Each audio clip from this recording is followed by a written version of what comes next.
광수생각이라는 짧지만 깊은 생각을 하게 하는 글이 있습니다. 그 중에 이런 이야기가 있는데요. 어떤 환자가 병원을 찾아왔습니다. 의사가 환자에게 어떤 증상 때문에 찾아오셨습니까? 질문을 하니까 이 환자가 자기 증상을 설명을 합니다.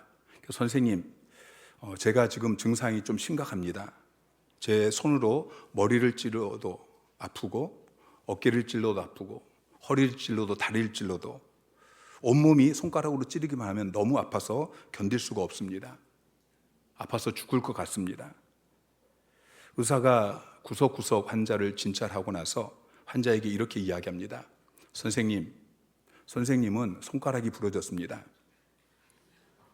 이럴 땐 좀 웃으셔야 되는데, 자, 이 환자는 머리가 아팠던 것이 아닙니다. 어깨가 아프고 허리가 아팠던 것이 아니죠. 다른 곳은 이상이 없습니다. 자기 손가락이 문제였습니다. 부러진 손가락으로 찌르니까 찌르는 곳마다 아픈 것이죠. 때로 우리의 삶도 사방이 벽으로 막혀 있을 때가 있습니다. 여기를 찔러도 아프고 저기를 찔러도 아프고. 그때 사람들은 하나님이 정말 살아계십니까? 왜 하나님은 나를 돕지 않습니까? 낙심하고 절망합니다.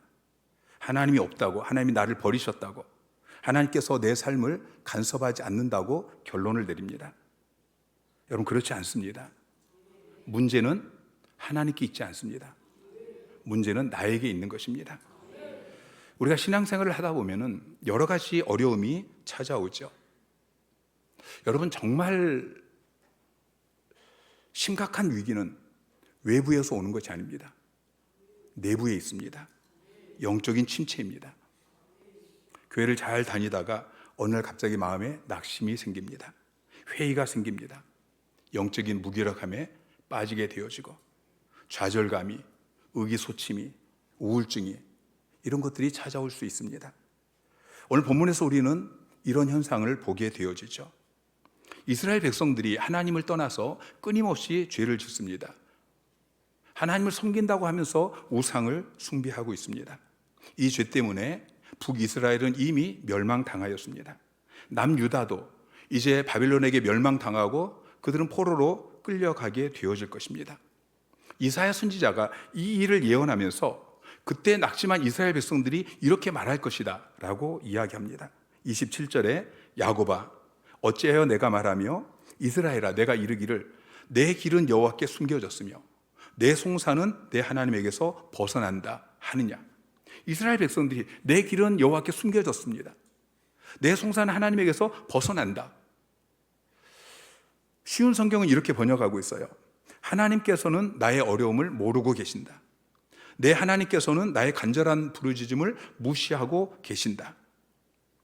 자, 이스라엘 백성들이 포로로 끌려가서 고난을 당합니다. 그러면서 그들 안에서 하나님이 우리를 버리셨다. 그렇게 낙심하면서 하나님께서 나의 삶에 관심이 없으시다. 하나님이 내 고통을 모르신다. 하나님이 내 문제를 돌보지 아니하신다. 나의 억울함을 외면하고 계신다. 내 기도를 듣지 않으신다. 이렇게 말할 것이라고 이야기하고 있는 것이죠. 여러분, 우리 삶에도 이럴 때가 있습니다. 우리가 하나님께 죄를 짓고 불순종하고 그러면 하나님께서 우리를 징계하시죠. 그래서 우리의 삶에 어려움이 찾아옵니다. 고난이 찾아옵니다. 그런데 잠언 3장 12절은 이렇게 이야기하고 있어요. 대저 여호와께서 그 사랑하시는 자를 징계하시기를 마치 아비가 그 기뻐하는 아들을 징계함 같이 하시느니라. 자, 성경은 그때 내가 당하는 고난을 기뻐하는 아들을 징계하는 사랑의 매라고 이야기하고 있어요. 그런데 우리는 하나님이 나를 버리셨다라고 생각하고 낙심하는 것이죠. 더 이해가 되지 않는 것은 내가 특별히 잘못한 게 없습니다. 그런데 갑자기 생각하지 않았던 문제들이 터집니다. 이때 이건 뭔가 잘못된 거 아니야? 하나님이 살아계시다면 내가 하나님을 잘 믿고 있는데 어떻게 이런 일이 생길 수 있지? 우리가 이렇게 생각합니다. 또는 우리가 나에게 있는 힘든 문제를 하나님 앞에 내어놓고 기도합니다. 오랫동안 기도합니다. 그런데 하나님께서 응답하지 않습니다. 이럴 때 많은 사람들이 하나님이 살아계신다면 어떻게 이럴 수 있어? 하나님이 나를 버리셨어. 내 사정은 하나님께 숨겨져 있어. 하나님은 나 같은 것에 관심이 없으셔. 낙심하게 되는 것이죠. 여러분, 어떤 상황에도 낙심하지 마시기 바랍니다. 하나님은 여러분을 버리지 않으십니다. 시편 27편 10절에 내 부모는 나를 버렸으나 여호와는 나를 영접하시리니. 여러분, 부모는 자식을 버리지 않습니다. 그런데 천에 하나 만에 하나 자기 자식을 버리는 그런 부모가 있을 수 있습니다. 그러나 하나님은 결코 여러분을 버리지 않으십니다. 하나님께서 영원토록 여러분과 함께 계시는 것을 여러분 믿으십니까? 마태복음 28장 20절에 볼지어다 내가 세상 끝날까지 너희와 항상 함께 있으리라 하나님께서 약속하셨습니다. 여러분, 눈앞에 놓여 있는 그 상황이 문제가, 그것이 진리가 아닙니다. 하나님 말씀이 진리입니다. 말씀을 믿으세요. 사탄은 여러분 앞에 여러 가지 상황, 문제 이런 것들을 놓고서 하나님을 의심하게 만듭니다. 진리의 말씀을 의심하게 만듭니다. 여러분, 의심하지 마시기 바랍니다. 어떤 상황이든 어떤 순간에도 하나님께서는 여러분을 버리지 않으십니다. 여러분과 항상 함께 계십니다. 여러분의 삶이 사방이 벽으로 막혀 있을 때에 하나님은 정말 살아 계십니까? 왜 하나님은 나를 돕지 않습니까? 하나님이 없다고, 하나님이 나를 버리셨다고, 하나님이 내 삶에 간섭하지 않는다고 여러분 낙심하지 마시기 바랍니다. 지금 내 앞에 있는 그 문이 닫힌다면 하나님께서는 또 다른 문을 열어 놓으십니다. 몇 년 전에 이 예배당을 건축하면서 처음에는 빕스라는 건물을 사서 예배당 이전을 하려고 했습니다. 성도들이 그 건물을 사기 위해서 기도하기 시작했습니다.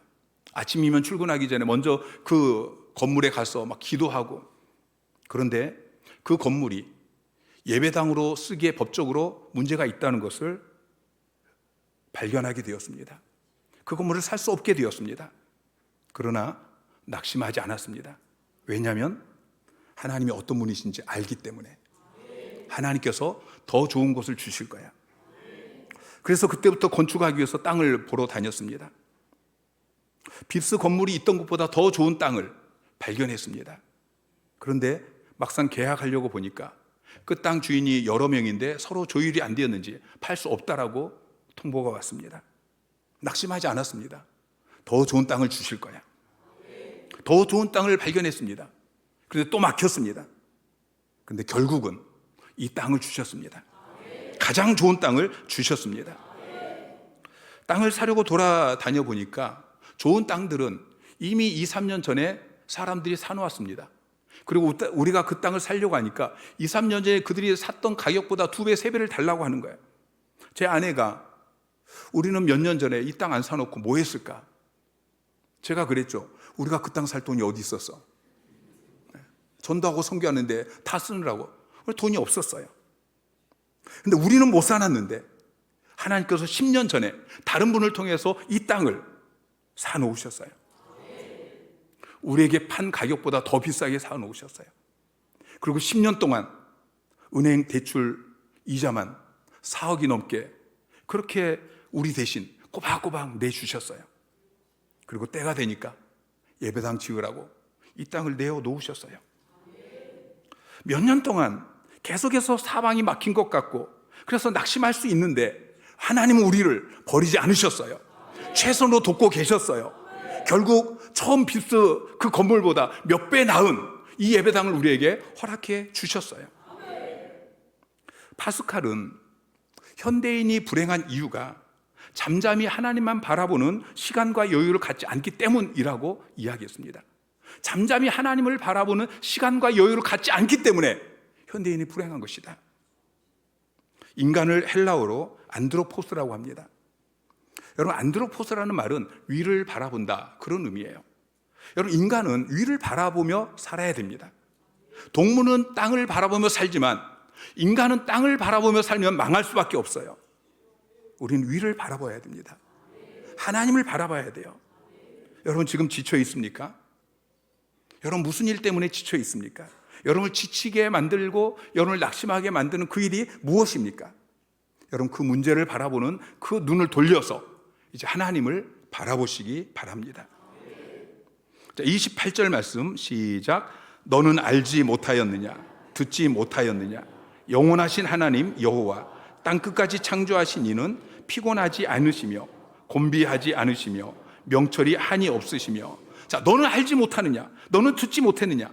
그러니까 이스라엘 백성들이 불평하고 낙심하는 이유가 하나님을 알지 못하기 때문이라고 말씀하고 있습니다. 그러면서 하나님이 어떤 분이신가? 첫째, 하나님은 영원하신 하나님. 여러분, 하나님은 성경에만 역사하시고 지금은 죽으신 분이 아니에요. 지금도 살아계시고 역사하시는 영원하신 하나님. 그리고 땅끝까지 창조하신 분, 온 우주 만물을 창조하신 전능하신 하나님, 피곤하지 않으시고 곤비하지 아니하시는, 지치지 않으시는 분, 언제나 우리를 도우실 수 있는 분, 우리를 도우시다가 중간에 피곤하다고 멈추는 것이 아니고 끝까지 우리를 도우시는 하나님, 명철이 한이 없으신 분, 우리보다 생각이 뛰어난, 우리는 그것을 바라보면서 답이 없다고 포기하는데 하나님에게는 답이 있다는 것이죠. 여러분, 하나님을 그렇게 믿습니까? 영원하신 하나님, 땅끝까지 창조하신 하나님, 피곤하지 않고 곤비하지 않는 하나님, 명철이 한이 없으신 그 하나님께서 29절에 피곤한 자에게는 능력을 주시고 무능한 자에게는 힘을 더해 주신다고 말씀하고 있어요. 피곤한 자, 육체만 피곤한 것이 아니고 정신적으로 또 영적으로 탈진한 그런 사람들에게도 다시 일어날 수 있는 감당하는 힘을 공급해 주시는 것입니다. 무능한 자에게는 힘을 더하시는 분. 여기서 무능한 자는 힘이 전혀 없는 사람이에요. 완전히 무너진 자, 의지조차 남아있지 않는 그런 사람을 의미하는 것입니다. 그런데 하나님께서 그 사람에게 힘을 더해 주신대요. 새 힘을 부어주신다고 말씀하고 있어요. 하나님은 여러분에게 힘이 조금밖에 남아있지 않은데 그 힘을 끌어올리도록, 젖먹던 힘까지 다 짜내어서 그 일을 해낼 수 있도록 그렇게 돕는 분이 아니십니다. 하나님은 아무 힘도 남아있지 않는 그런 사람에게 새 힘을 부어주십니다. 옆에서 누군가 힘들어할 때에 우리는 보통 그 사람을 바라보면서 힘내세요, 그렇게 이야기를 합니다. 근데 저는 힘들어하는 그 사람을 바라보면서 힘내세요, 이렇게 말을 잘 못하겠어요. 왜냐하면 제가 저를 잘 아는데 제 자신이 힘을 내고 싶지만 힘을 낼 수 없을 때가 많아요. 옆에서 누가 저에게 힘내세요, 그렇게 말하는 것이 아니고 제 자신이 스스로 힘을 내야지, 다시 일어나야지, 이건 아는데 일어날 힘이 없는 거예요. 그래서 그 사람을 바라보면서 힘내세요, 그렇게 말을 할 수가 없는 것입니다. 그 대신에 이렇게 이야기합니다. 힘을 공급받으세요. 하나님이 주시는 힘을 공급받으세요. 여러분, 힘이 없을 때는 힘을 내려 하지 마시고 힘의 공급을 받으시기 바랍니다. 하나님이 주시는 새 힘을 공급받으시기 바랍니다.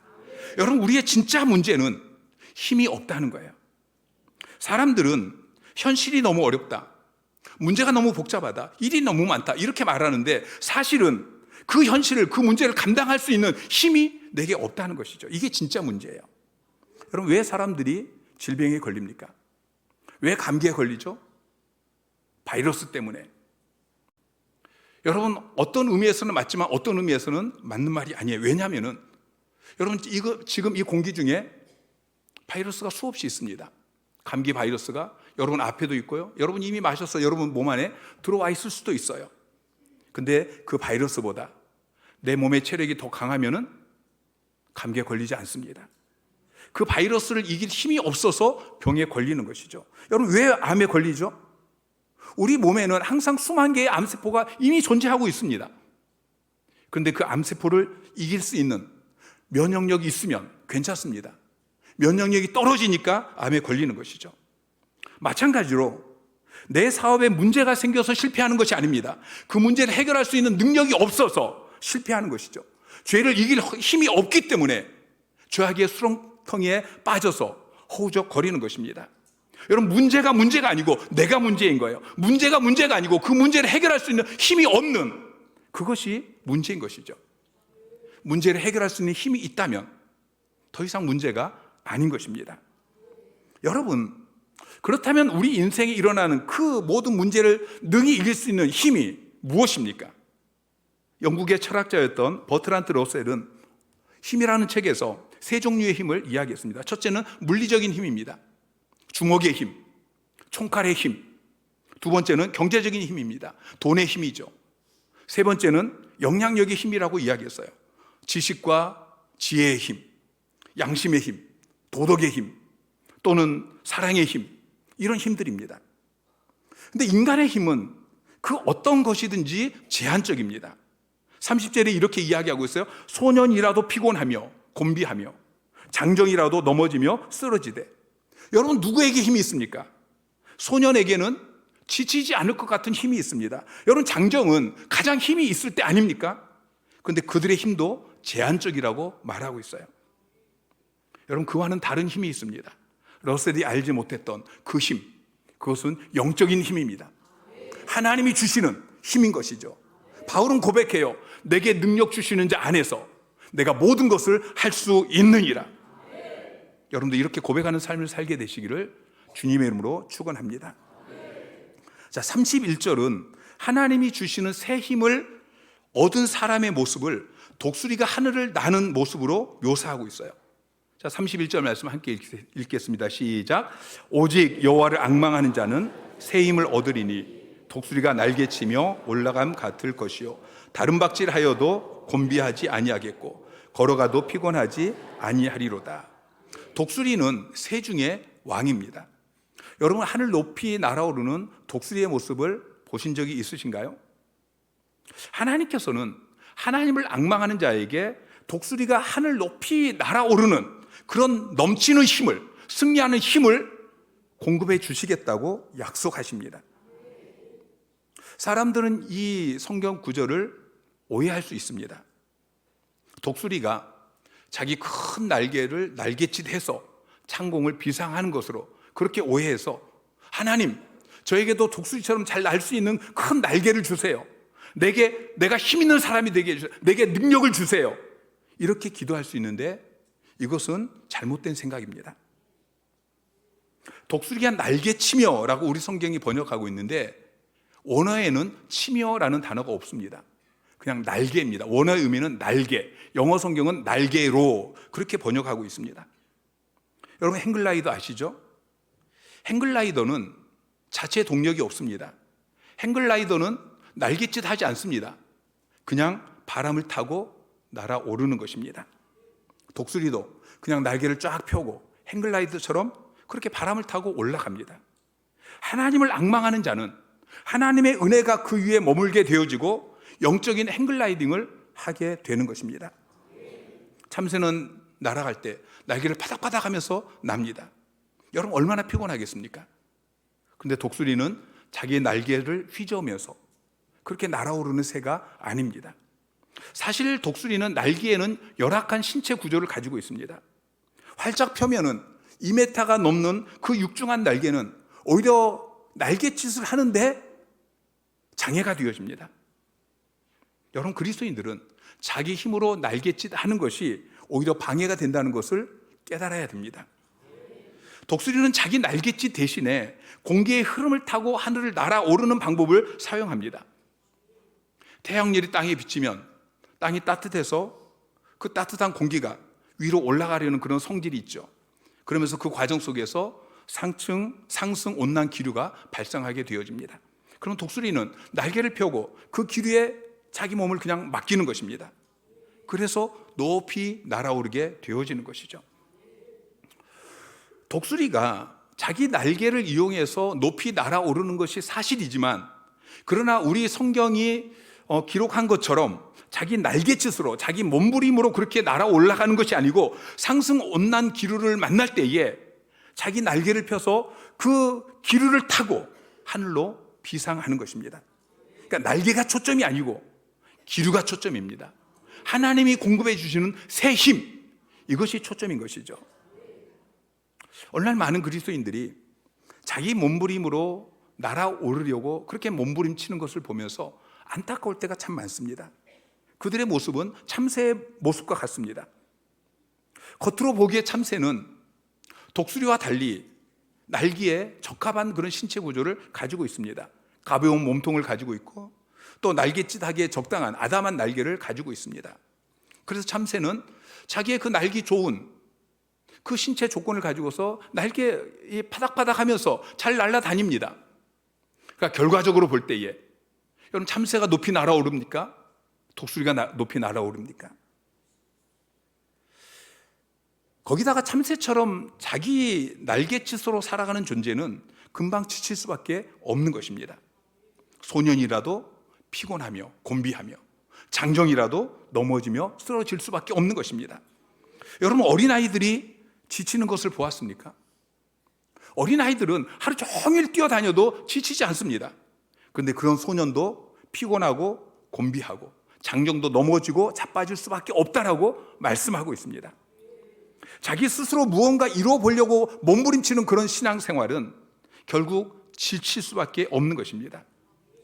그래서 이제는 참새처럼 날갯짓하는 내 노력을 내려놓고 하나님께서 내게 주시는 이 영적 상승 기류를 찾아야 합니다. 독수리처럼. 그리고 내 몸에 힘을 빼고 날갯짓을 멈추고 독수리처럼 날개를 펴서 그 상승 기류에 내 몸을 맡겨야 합니다. 여러분, 이 상승 기류가 바로 하나님이 공급하시는 새 힘인 것입니다. 여러분, 이것은 내 힘을 보충해 주는 것이 아닙니다. 내게 능력이 있어지는 것이 아닙니다. 내게 능력 주시는 자 안에서, 하나님이 내게 주시는 능력으로가 아닙니다.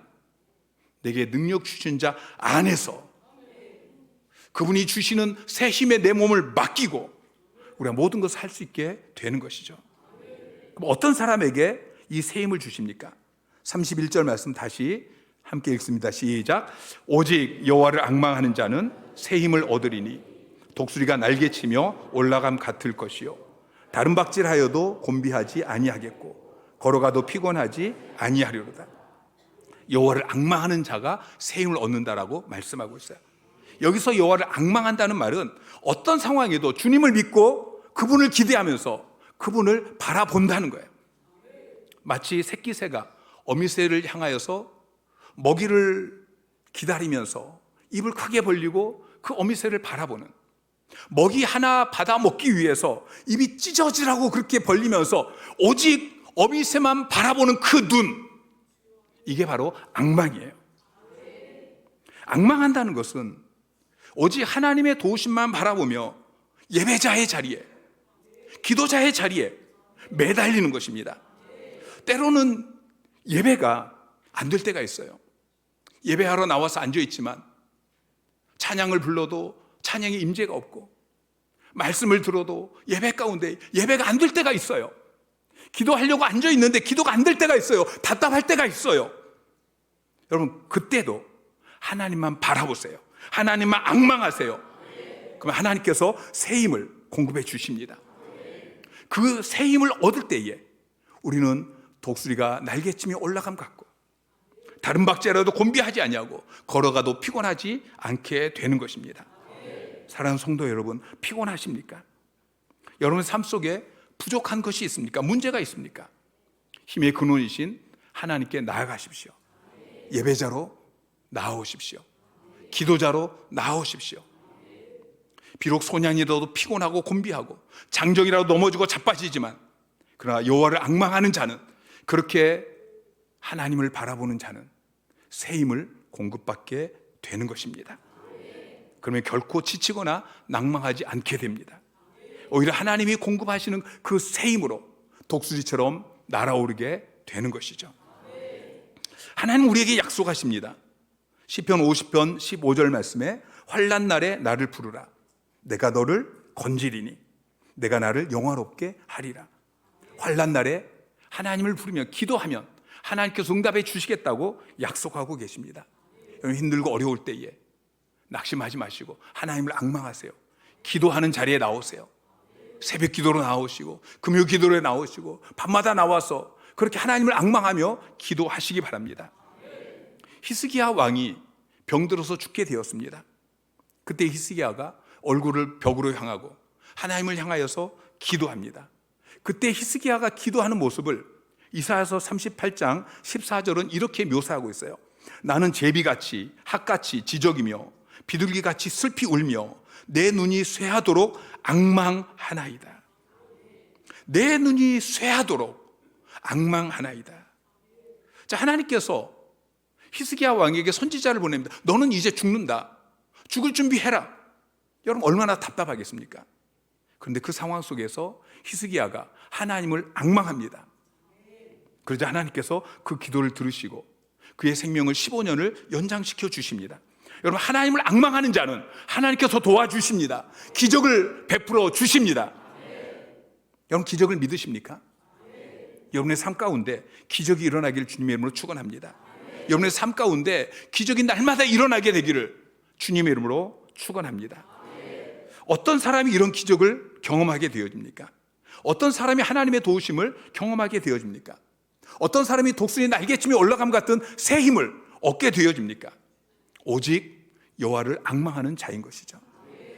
오직 여호와를 앙망함으로 독수리 날개치며 올라감 같이 그렇게 힘있게 사는 여러분 되시기를 주님의 이름으로 축원합니다. 여러분 이 새의 이름을 아십니까? 이 새의 이름은 엘버트로스입니다. 이 새는 거추장하게 보이는 이 긴 날개를 늘어뜨리고 그리고 이 물갈퀴 때문에 잘 걷지도 못합니다. 잘 날지도 못하고 잘 걷지도 못하고 아이들이 이 우스꽝스럽게 뒤뚱거리면서 뛰는 이 새를 바라보면서 돌을 던지면 도망가는데 날개짓을 해도 쉽게 날아오르지 못합니다. 그래서 쉽게 잡혀버리는, 그래서 멸종 위기를 당할 만큼 그렇게 사람들에게 쉽게 잡혀버립니다. 오래전부터 사람들이 이 새를 바보새라고 불렀습니다. 그런데 사실 엘버트로스는 세상에서 가장 높이 가장 멀리 나는 새입니다. 폭풍이 몰려오는 날에 모든 동물이 다 그 폭풍을 피해서 숨습니다. 그런데 그때 엘버트로스는 숨지 않고 절벽 위에 섭니다. 그리고 그 거센 바람에 몸을 맡기고 절벽에서 뛰어내립니다. 엘버트로스는 양 날개를 다 펴면은 3m가 넘습니다. 그 날개를 한 번 펴면은 한 번의 날개짓이 없이 6일을 날 수 있습니다. 2달 안에 지구를 한 바퀴 돌 수 있습니다.